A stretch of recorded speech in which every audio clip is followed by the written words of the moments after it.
ગઈકાલે હું એક પેશન્ટ સાથે હતી તો એની મમ્મી મને એવું અચાનક જ કહે છે કે તમે પ્લીઝ મારી ડોટરને વોકિંગ કરવા માટે ના પાડો ને. હું એને કહું છું પણ એ મારી વાત નથી સાંભળતી. એ ઓલરેડી તો આટલી સ્લિમ છે, તેને વોકિંગ કરવાની શું જરૂર છે? તો મિત્રો, શું તમારી સાથે પણ ક્યારેય આવું થયું છે?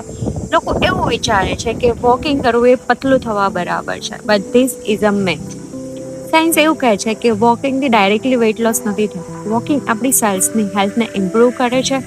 મોર્નિંગ વોક કરતાં આપણી બોડીમાં ઓક્સિજન સપ્લાય વધે છે અને જીન પ્રોપરલી એક્સપ્રેસ થાય છે, જેથી એનર્જી પ્રોડક્શન વધે છે અને આપણું માઇન્ડ ફ્રેશ બને.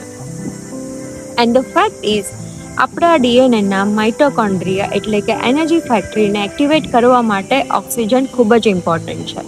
અને આ વોકિંગ એ ઓક્સિજન સર્ક્યુલેશનને બૂસ્ટ કરે છે, માઇટોકોન્ડ્રિયાને એક્ટિવ કરે છે અને એનર્જી લેવલને હાઈ કરે છે અને સ્ટ્રેસ લેવલ લો. તો ચાલો હવે આપણે સમજીએ કે વોકિંગના ફાયદા શું છે.